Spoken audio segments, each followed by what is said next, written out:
बिल्कुल नहीं मानता। मैं ये साफ साफ कह रहा हूं, अगर उन्हें कोई कानूनी कार्रवाई करनी है तो कर ले, मैं उसको मेक गुड करूंगा अपनी स्टेटमेंट को। मैं आप लोगों को टाइम्स ऑफ इंडिया से ज्यादा ईमानदार, ज्यादा पत्रकार मानता हूं। मैं किसी भी टीवी चैनल को, जो मेन स्ट्रीम मीडिया के टीवी चैनल से अब सो कॉल्ड अपने आप को मेन स्ट्रीम कहे जाते हैं, ना उन्हें मैं मेन मानता हूं, ना मेन स्ट्रीम मीडिया मानता हूं। आप लोग हो मेन स्ट्रीम मीडिया, क्योंकि आप लोग सरकार के दबाव के खिलाफ काम कर रहे हैं। वो लोग तो चाटुकारिता कर रहे हैं। जिस टाइम्स ऑफ इंडिया को इतने सारे एडवर्टीजमेंट आते हो, मैं उसको बिल्कुल भी ईमानदार पत्रकारिता वाला मान ही नहीं सकता। सर्कुलेशन मार्केटिंग के माध्यम से बढ़ा लेने से कोई बड़ा जर्नलिस्ट नहीं बन जाता है, बड़ा पत्रक भी या न्यूज़पेपर नहीं बन जाता। उसके बावजूद भी मैं ये बात कह रहा हूं कि ये एक हिट जॉब भी हो सकती है। टाइम्स ऑफ इंडिया ये हिट जॉब भी कर सकता है। यहां तक मेरा दिमाग एकदम साफ है, क्लियर है, कर सकता है। तो जब कोलिजियम को ये सामने ये बात आ गई कि ऐसी न्यूज आ गई, उसके बाद कोलिजियम ने क्या किया, ये देखिए महत्वपूर्ण बात। टाइम्स ऑफ इंडिया ने इतनी डायरेक्ट खबर की है, ये देखिए मैं आपको दिखा रहा हूं, एकदम डायरेक्ट खबर की है, नाम लिख के की है। अब इसके दो आयाम बनते हैं ना सीधे सीधे। पहला, खबर सच्ची है तो तुरंत एक्शन होना चाहिए, और एक्शन क्या होना चाहिए, एफआईआर होनी चाहिए जज साहब के खिलाफ, जस्टिस वर्मा के खिलाफ। तुरंत कोलिजियम सिस्टम को परमिशन देनी चाहिए थी एफआईआर करने की, और इन्वेस्टिगेशन इसमें सीबीआई या कोई एजेंसी नहीं करेगी।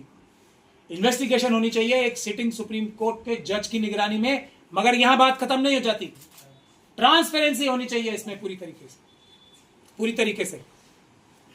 और वो ट्रांसपेरेंसी एक ही तरीके से आ सकती है, और वो है कि जो इन्वेस्टिगेशन होगी उसकी वीडियोग्राफी होगी, ऑडियो वीडियोग्राफी होगी, और वो बिल्कुल सुरक्षित रखी जाएगी, ताकि कभी उसको किसी भी न्यायालय में टेस्ट स्टोन पे, जो हमारा एडवर्सोरियल सिस्टम है ना, जो पक्ष विपक्ष का सिस्टम है, उसको टेस्ट किया जा सके कि ये इन्वेस्टिगेशन सही हुई है या किसी का पक्षपात करने हुई है।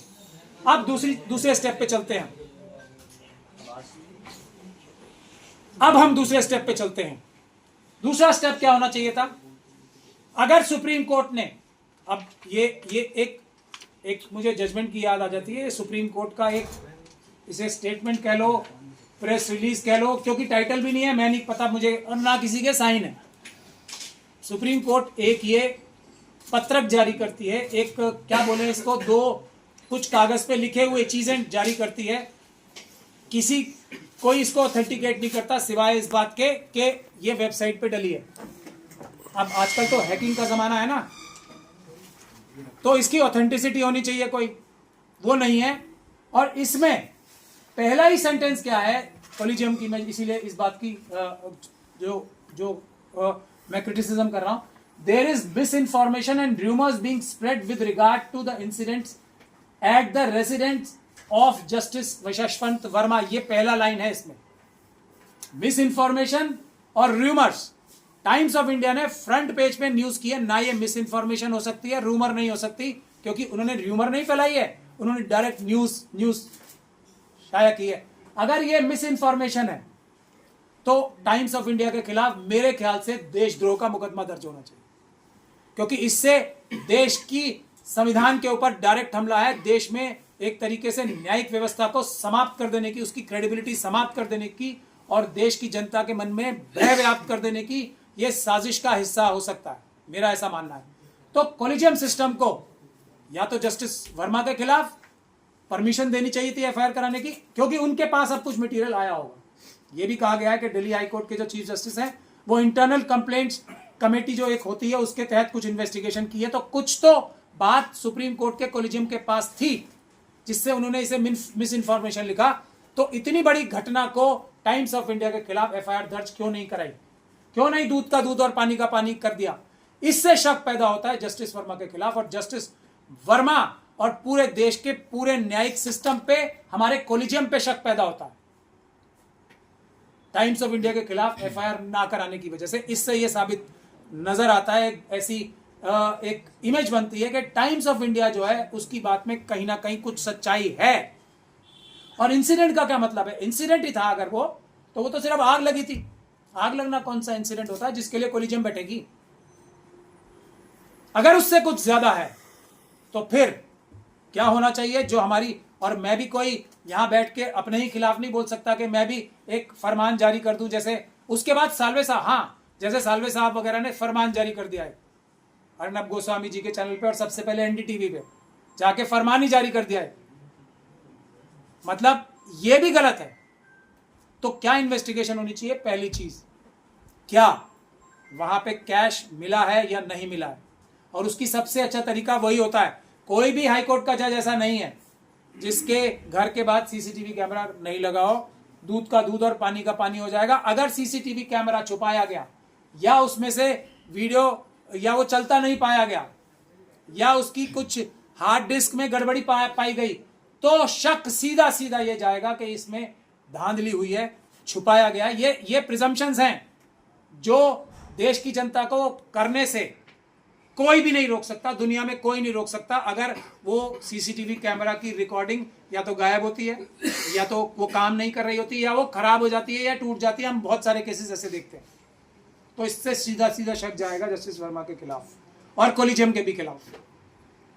तो इसीलिए पहली चीज ये होनी चाहिए, ये मिला है या नहीं मिला है। क्या ये, दूसरी बात, क्या ये जस्टिस वर्मा का पैसा था या नहीं था? दूसरी बात, क्या किसी ने ये प्लांट किया था? क्या उनके ऊपर ये हिट जॉब भी हो सकती है? इन सब की इन्वेस्टिगेशन होनी चाहिए। क्या किसका पैसा था, इसकी भी इन्वेस्टिगेशन होनी चाहिए, और फ्री एंड फेयर होनी चाहिए। अगर ऐसा नहीं, ये भी नहीं होना चाहिए कि इनको स्केपगोट बना दे। अब मैं अपनी जाती बात पे आ जाता हूं। मैं चाहे सही समझता हूं या गलत समझता हूं, मैं ये मानता हूं कि दिल्ली हाई कोर्ट में मुट्ठी भर ईमानदार जजेस हैं जो पूरी तरीके से ईमानदार कहे जा सकते हैं।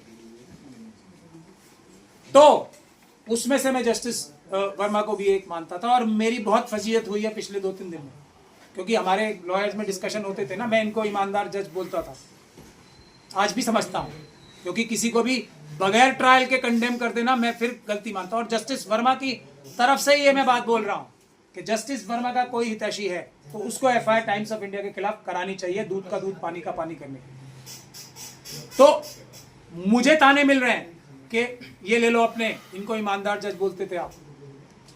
तो मेरा ये कहना है कि अगर ऐसे ईमानदार जजेस भी हो सकते हैं, अगर ये इसकी बात में रत्ती भर भी सच्चाई है, तो आप सब लोग, देश के सारे लोग अंदाजा लगा सकते हैं कि मेरा जैसा व्यक्ति अगर किसी को ईमानदार समझ रहा था और उसके बारे में इतना सा भी सच्चाई है इस बात में, तो बाकी सब जजेस क्या कर रहे होंगे, क्या नहीं कर रहे होंगे।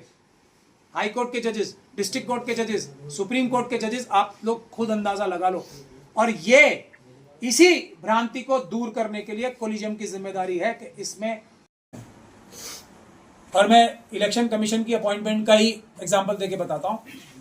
एक सिस्टम ये है जिसमें सत्ता पक्ष का एक व्यक्ति होगा, विपक्ष का एक व्यक्ति होगा और एक चीफ जस्टिस होगा, जिसको शायद थोड़ा बहुत न्यूट्रल मान सकते हैं। एक ऐसा सिस्टम है। और दूसरा ऐसा सिस्टम है कि 2 व्यक्ति सत्ता पक्ष के होंगे और 1 विपक्ष का होगा। तो अगर अमित शाह जी और मोदी जी चुनने वाले हों और हमारे चीफ जस्टिस और नंबर 2 और 3 चुनने वाले हों, एक तरफ, दोनों में से एक तरफ अमित शाह जी हों, मोदी जी हों और राहुल गांधी जी हों, एक तरफ ये जज चुनने का सिस्टम हो और दूसरी तरफ हो मोदी जी, राहुल गांधी जी और चीफ जस्टिस साहब, तो आप किसको चुनेंगे ये बता दीजिए मुझे। तो इसीलिए ये लेसर ऑफ द 2 एविल्स है। मतलब ये नहीं कि ये सिस्टम अच्छा है। तो अभी तक गुमराह कर रहे थे आप लोगों को। नहीं, मैंने कभी नहीं बोला है कोलिजियम सिस्टम के खिलाफ। आप इसको मेरी सारी स्टेटमेंट्स बता दें। मैंने हमेशा ये बोला है कोलिजियम सिस्टम बुरा है, लेकिन जो दूसरा सिस्टम इसके सामने पेश किया जा रहा है वो उससे भी ज्यादा बुरा है। सिस्टम को बेहतर करने की जरूरत है। सबसे पहला काम ये होना चाहिए, हायर जुडिशियरी में 100% रिजर्वेशन होनी चाहिए। तो एक ही परिवार जज बनता रहे। 100% रिजर्वेशन होनी चाहिए, मेरा प्रपोजल है।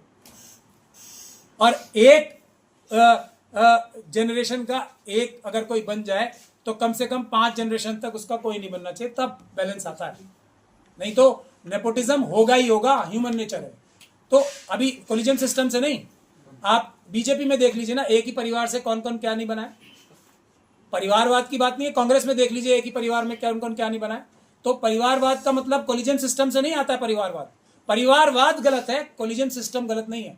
सिस्टम, कोलिजियम सिस्टम भी गलत है जो, लेकिन दूसरा सिस्टम है वो उससे भी ज्यादा गलत है। जैसे वक्फ का बिल मैं बताऊं आपको, जो आज का वक्फ एक्ट है वो भी गलत है, लेकिन उससे भी ज्यादा गलत नहीं आ जाए ना हमारे सर पे। तो पहली चीज होनी चाहिए ट्रांसपेरेंटली, उसका एग्जाम होना चाहिए, इंटरव्यू होना चाहिए, और इंटरव्यू पब्लिक डोमेन में लाइव स्ट्रीम होना चाहिए। मैं तो ये कह रहा हूं ना, उसके बाद जज बनना चाहिए कोई, ऐसे जज नहीं बनना चाहिए। लेकिन 100% रिजर्वेशन होनी चाहिए, जिसकी जितनी संख्या भारी उतनी उसकी हिस्सेदारी। मैं तो ये भी बोलना चाहता हूं कि बैकलॉग के सहित होनी चाहिए। हालांकि बैकलॉग में तो एकदम ही मुझे सब मिलके एकदम मेरी हत्या ही कर देंगे अगर मैं बैकलॉग जुडिशरी में बोलने लगूंगा। तो वर्मा जी का क्या होगा सर? जैसा किसी एक आम व्यक्ति के साथ होता है वही होगा ना, उनके साथ पूरा न्याय होना चाहिए। मैं खुद कह रहा हूं, अभी भी हमें आंख बंद करके कि किसी के खिलाफ इल्जाम लग गया तो बोले नहीं ये चोर है, चोर है, चोर, गलत। जो बाकियों के साथ होता है, एक इन्वेस्टिगेशन होनी चाहिए, न्यूट्रल इन्वेस्टिगेशन होनी चाहिए, पूरी सच्चाई और ईमानदारी के साथ, वीडियोग्राफी के साथ इन्वेस्टिगेशन होनी चाहिए। उसके बाद वो बरी तो बरी और सजा तो सजा। और उसी तरीके से टाइम्स ऑफ इंडिया के खिलाफ भी, अगर टाइम्स ऑफ इंडिया का ये देखिए, अब ये शक और पैदा होता है ना, टाइम्स ऑफ इंडिया ने आज फिर एक रिपोर्ट की है उनके खिलाफ, जस्टिस वर्मा के खिलाफ। अब भी चुप रहेंगे वो? आप बताओ ना, क्यों चुप रहेंगे? क्यों कोलिजियम चुप रहेगा? तो इसका मतलब टाइम्स ऑफ इंडिया कोलिजियम पे भारी पड़ रहा है बेईमानी करके। इसका मतलब दूध कुछ ना कुछ दाल में काला है। गलत जानकारियां फैलाई जा रही है, सुप्रीम कोर्ट की तरफ से प्रतिक्रिया आई थी ना। मैं वही मैंने आपको दिखाया है ना, वो अनसाइंड है। मैं खुद ही कह रहा हूँ ना, मैंने आपको खुद ही बताया। तो एफआईआर इतनी, ये अफवाह नहीं है, ये देश की सुरक्षा के ऊपर हमला है जो टाइम्स ऑफ इंडिया ने किया है। अगर कोलिजियम ये बोल रहा है, यही तो मैं बोल रहा हूँ, टाइम्स ऑफ इंडिया के खिलाफ अभी तक क्या एक्शन लिया? बल्कि टाइम्स ऑफ इंडिया ने आज एक और स्टोरी की है खिलाफ, और वो भी मेरे ख्याल से फ्रंट पेज पे ही है, जस्टिस वर्मा के खिलाफ। तो वो तो अपनी कदम आगे बढ़ाए जा रहा है ना, इसका मतलब उसकी बात में कहीं ना कहीं कुछ सच्चाई है। मैं तो टाइम्स ऑफ इंडिया पे भरोसा ही नहीं करता, मैं तब ये बात कह रहा हूँ। सर इलाहाबाद बार ने जो बोला वो सही बोला वर्मा जी के लिए? 100% मैंने इसी को बोला है, बाकी सब बार को भी यही बोलना चाहिए। अभी दिल्ली हाईकोर्ट में बन रही है बात, कचरा कूड़ा ये सब बिल्कुल सही बोला है ना उन्होंने। वो इस प्रिजम्पशन पे बोला है कि यदि तुम ये समझते हो कि ये दिल्ली हाईकोर्ट के लिए ठीक नहीं है, तो हमारे पास क्या ऐसे व्यक्तियों को भेजोगे जो आपके दिल्ली हाईकोर्ट के लिए ठीक नहीं है, हमारे लिए ठीक है? ये उनकी बात 100% सही है। अगर वो ठीक है तो यहां भी ठीक है, नहीं ठीक है तो कहीं भी ठीक नहीं है। ये होनी चाहिए बात, और ये बिल्कुल ठीक बात है। ट्रांसफर कहा किया गया? सुप्रीम कोर्ट ने कहा है कि ट्रांसफर नहीं किया गया उनका। वो तो प्रपोजल पे, देखिए जब हमारी गर्दन कट जाए, इसीलिए तो मैं और सलाम कर रहा हूं इलाहाबाद हाईकोर्ट को। अभी ट्रांसफर किया भी नहीं है तो मना भी नहीं किया, नहीं कर रहे हैं ट्रांसफर, कंसिडर कर रहे हैं। ये सब एक्चुअली जो है और शक के दायरे में डाल रही है सुप्रीम कोर्ट की कोलिजियम को। तो ये बहुत दुख की बात है, इसीलिए हम लोग पीड़ा में ये सब बातें बोल रहे हैं। दमकल विभाग का जो प्रमुख है वो क्यों अब मतलब बोल रहा है कि कुछ ऐसी चीजें नहीं हुई? जज लोहिया का नाम सुना है आपने? जी सुना है ना। कौन दबाव दे रहा है? जज लोहिया का नाम सुना है ना आपने? अब जिसको, अब ये देखिए, एक तो ये एक स्थिति आ गई है, सब लोग इस पे गिद्ध की तरह टूट पड़ेंगे कि मैं इसमें से क्या नोच लूं और मैं इसमें से क्या नोच लूं। ये हो रहा होगा ना। अब देखो कौन धमकी कौन दे सकता है? मैं और आप दे सकते हैं किसी को धमकी? चलेगी नहीं। सामने की तरफ से धमकी है मोदी जी, अमित शाह जी जैसे लोगों की, आरएसएस और बीजेपी की जो सत्ता में बैठे हैं। इस तरफ से बेचारे छोटी छोटी धमकी जाएगी भी तो वो बड़ी धमकी के सामने एकदम क्रश हो जाएगी। धमकी इस वक्त सिर्फ एक ही पक्ष दे सकता है, वो है आरएसएस और बीजेपी का। देश में किसी को भी और कोई धमकी दे ही नहीं सकता, ये बात सच्चाई है, इसमें कोई डिस्कशन की बात ही नहीं होनी चाहिए। क्या जरूरत इसलिए पड़ी कि इस खतरे को कम करने के लिए कोई कुछ नहीं कर रहा है। यहां तक कि हमारे सुप्रीम कोर्ट की जो कोलिजियम है एडमिनिस्ट्रेटिव साइड पे, उस खतरे को कम करने की कोशिश नहीं कर रही है, बल्कि उस खतरे के आग में घी डालने का काम कर रही है। इसीलिए मुझे आप लोगों को तकलीफ देनी पड़ी आज। देखिए, भारत की जुडिशरी में करप्शन कोई नई चीज नहीं है, ये सब बोलते हैं, मैं भी कोई नई बात नहीं बोल रहा हूं। लेकिन मैं जो नई बात बोलता हूं वो ये है, मैं ढक छिपके या लाग लपेट करके बात नहीं करता हूं। पिछले 11 साल में, उससे पहले भी था, लेकिन पिछले 11 साल में हालात ये हो गए हैं कि मुट्ठी भर जजेस ईमानदार बचे हैं, पूरी तरह से जिन्हें ईमानदार कहा जा सकता है। मुट्ठी भर उंगलियों पे गिने जा सकते हैं, चाहे वो कोई भी देश का हाई कोर्ट हो, चाहे वो हमारे देश का सुप्रीम कोर्ट हो, चाहे हमारे देश का डिस्ट्रिक्ट कोर्ट हो। ये पिछले 11 साल में हुआ है। इससे पहले भी करप्शन थी, बहुत ज़्यादा करप्शन भी थी। सब कुछ राजनीतिक दबाव भी थे, सब कुछ था, लेकिन ये हालत कभी नहीं थी। और इस आपदा में भी अवसर आरएसएस और बीजेपी तलाश रही है। उसका एग्जाम्पल जगदीप धनखड़ साहब से मिल गया, उसका एग्जाम्पल जयराम रमेश साहब से मिल गया। उन्होंने ये करप्शन रोकने के लिए बात नहीं की, कोलिजियम सिस्टम के ऊपर हमला कर दिया। जयराम रमेश साहब ने भी, जिन्हें मैं तो साफ साफ तौर पे मशीनों की वजह से, चुनाव में चोरी करने की मशीनों की वजह से आरएसएस का स्लीपर सेल कहता ही हूं कांग्रेस पार्टी में, और धनखड़ साहब ने उनकी तारीफों के पुल बांध दिए।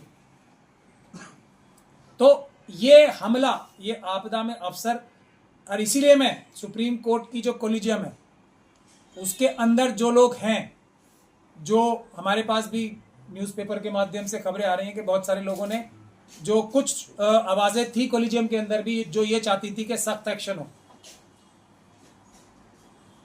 उन आवाजों को मजबूत करने के लिए मैं ये प्रेस कॉन्फ्रेंस कर रहा हूं आज के आप ही होप हो, ये समझ लो आप जो सख्त एक्शन की बात कर रहे हैं। क्योंकि इस आपदा में अवसर मोदी जी और अमित शाह जी वो करने के लिए लेंगे जो चुनाव आयुक्त नियुक्त करने के लिए लिया गया है। यानी कि सरकार जो है जजेस को भी अपॉइंट करने की ताकत अपने पास लेना चाहती है, कोलिजियम सिस्टम को डिस्ट्रॉय करना चाहती है। मैं भी किसी भी ऐसे सिस्टम के पक्ष में नहीं हूं जो ट्रांसपेरेंट ना हो। कोलिजियम सिस्टम की जो सबसे बड़ी खराबी है, उसकी अपॉइंटमेंट ट्रांसपेरेंट नहीं है। लेकिन अगर अमित शाह जी और मोदी जी अपॉइंट करेंगे जजेस, तो उससे भी बेकार जजेस अपॉइंट होंगे, जो आज कोलिजियम सिस्टम से हो रहा है। इसीलिए मैं मजबूर होकर ये प्रेस कॉन्फ्रेंस कर रहा हूं, क्योंकि कोलिजियम सिस्टम के ऊपर बड़ा हमला होने वाला है सरकार की तरफ से, और हम लोग उसको डिफेंड भी नहीं कर पाएंगे जो कोलिजियम सिस्टम को आज डिफेंड कर रहे हैं। हालांकि कोलिजियम सिस्टम में इंप्रूवमेंट होने जरूरी है, रिजर्वेशन हायर जुडिशरी में होनी जरूरी है। तो अब मैं मुद्दे की बात पे आ जाता हूं कि हमारे देश में आज की तारीख में जज बनना, ईमानदार जज बनना बिल्कुल इम्पॉसिबल हो गया है। जिस प्रकार का रवैया सरकार इख्तियार करती है, अगर सुप्रीम कोर्ट का कोलिजियम कोई नॉमिनेशन भेज भी देता है या अपॉइंटमेंट भेज भी देता है तो उसको रोक लेते हैं। अगर उनके मन मुताबिक नहीं होगा, यानी कि अंदाजा क्या लगाया जा सकता है, क्या आदमी सोच सकता है कि जाके अगर सरकार को से अंडरस्टैंडिंग नहीं बनाता है कोई भी जज, तो उसका अपॉइंटमेंट डिले किया जाता है, उसकी सीनियोरिटी खत्म कर दी जाती है महीनों महीनों तक। ऐसे बहुत सारे एग्जाम्पल है जहां कुछ जजेस की अपॉइंटमेंट रातों रात कर दी जाती है। तो दोनों अलग अलग बातें हैं ना, टाइम लिमिट होनी चाहिए। हफ्ते के अंदर तो आपको जो भी इन्वेस्टिगेशन करनी है नहीं करनी है, और अपॉइंटमेंट भी तो कोलिजियम तभी करता है जब सभी एजेंसीज की फीडबैक लेने के बाद करता है। तो डिले की जो टैक्टिक्स इस्तेमाल की जाती है वो इसलिए की जाती है, आपने देखा होगा ना कि फाइलें कई बार रोक के बैठ जाता है कोई डिपार्टमेंट, तो अब बेचारे जिसकी फाइल है वो भाग भाग के आता है, जनाब बताओ क्या करना है। ये इस प्रक्रिया की वजह से ऐसा हो गया है कि कोई भी जो प्योरली ईमानदार व्यक्ति है, संविधानवादी अम्बेडकरवादी व्यक्ति है, उसका जज बनना ऑलमोस्ट इम्पॉसिबल हो गया है पिछले कुछ सालों में। दूसरा, अगर कोई हिम्मत भी करता है तो जज लोया का एग्जाम्पल बार बार दिया जाता है। इसके बावजूद भी कोई हिम्मत करता है तो जज लोया का एग्जाम्पल हमारे गलियारों में, कोर्ट्स के गलियारों में जजेस को जज लोया के बारे में बार बार याद दिलाया जाता है। तो ये हालत है। अब तीसरी में, और वो सही बात है, सेफ हाउसेज हैं। सेफ हाउसेज कैसे? जैसे प्रधानमंत्री का घर है, उसमें कोई रेड नहीं कर सकता, ठीक है। जो हमारे मंत्री हैं, कैबिनेट मिनिस्टर्स हैं, उसमें कोई भी एजेंसी, सुरक्षा एजेंसी रेड नहीं कर सकती। चीफ मिनिस्टर साहब हैं, उसमें तो आजकल फिर भी हो जाती है, लेकिन फिर भी बिना परमिशन के रेड नहीं हो सकती। जजेस जो हैं उनके ऑफिस में भी रेड नहीं हो सकती, कोई कार्रवाई कानूनी हो ही नहीं सकती। तो ये सेफ हाउसेस बन गए। अब ये सेफ हाउसेस होना इनका बहुत आवश्यक है संवैधानिक व्यवस्था को बनाने के लिए। देश में